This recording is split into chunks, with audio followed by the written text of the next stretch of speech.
Allah nous a appris dans le Coran « Innamal mu'minuna ikhwa », c'est-à-dire que les musulmans sont des frères les uns pour les autres. Les frères s'entraident, les frères se soutiennent. Où est cette entraide? Où il est ce soutien de nos jours? Allah a envoyé à cette communauté le prophète Muhammad, qui est un modèle.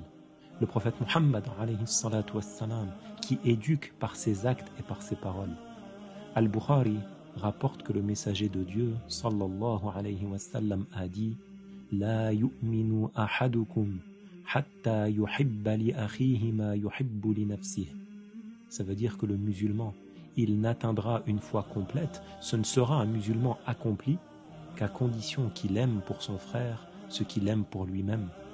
Quel est notre état? Parmi les histoires qui sont racontées chez les Arabes, qui se transmettent depuis plusieurs générations, il y a l'histoire de 3 amis en Irak. Il y avait à Bagdad 3 hommes, Saïd, Yahya et Rabi'. Ces 3-là étaient proches, ils étaient très proches les uns des autres, et chacun était marié et avait une famille.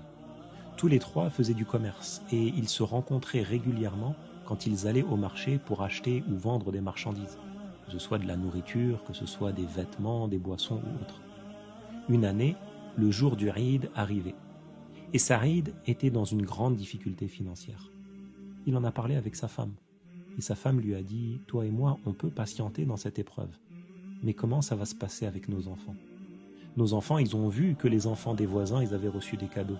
Ils ont eu des beaux vêtements pour la fête, ils ont eu des sucreries, et nos enfants, ils n'ont rien. » Saïd, sa situation l'a embarrassé, ça le tourmentait de plus en plus.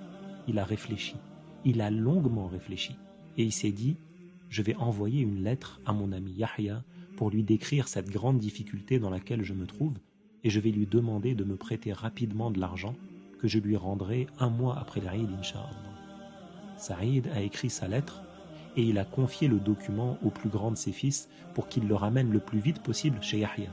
Yahya, il habitait de l'autre côté de la ville. Le fils est parti à travers la ville et il est arrivé chez Yahya. Il a frappé à la porte, et quand Yahya a ouvert, ça lui a fait plaisir de voir le fils de son ami. Il lui a passé le salam, il lui a demandé ce qu'il faisait de l'autre côté de la ville. L'enfant lui a donné la lettre et Yahya l'a lue. Directement, quand il a su quelle était la situation dans laquelle se trouvait son ami, il est rentré dans sa maison.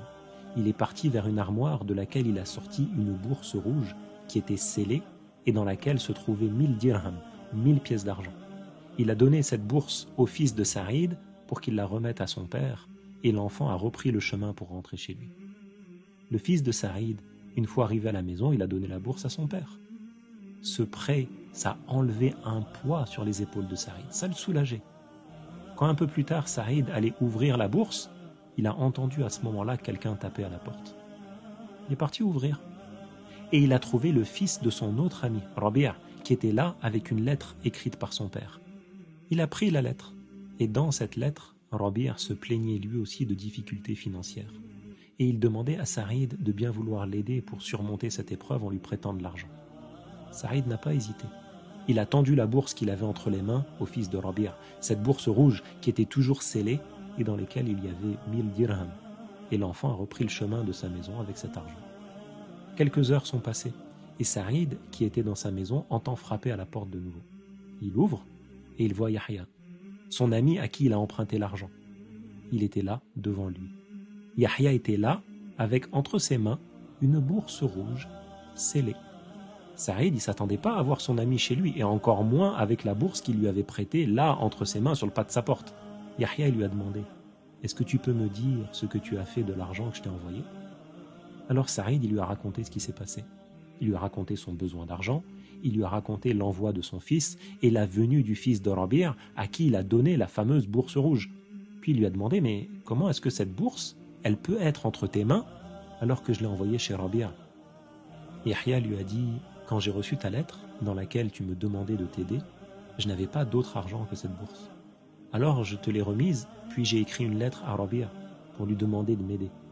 Et il m'a envoyé la même bourse rouge que j'avais confiée à ton fils quelques heures auparavant. » Ils sont alors partis tous les deux chez Rabi' et ils ont partagé l'argent en 3, de sorte à ce que chacun puisse avoir ce qui va l'aider.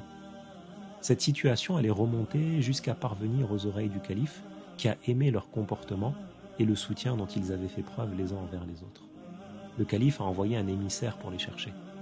Quand ils sont arrivés auprès du calife, il leur a remis à chacun 2000 dinars, 2000 pièces d'or. Allah est celui qui accorde la suffisance et la facilité. Celui qui agit en bien avec son frère ou sa sœur et qui le facilite face à une des difficultés qu'il rencontre dans cette vie. Allah lui facilite dans le bas monde et dans l'au-delà.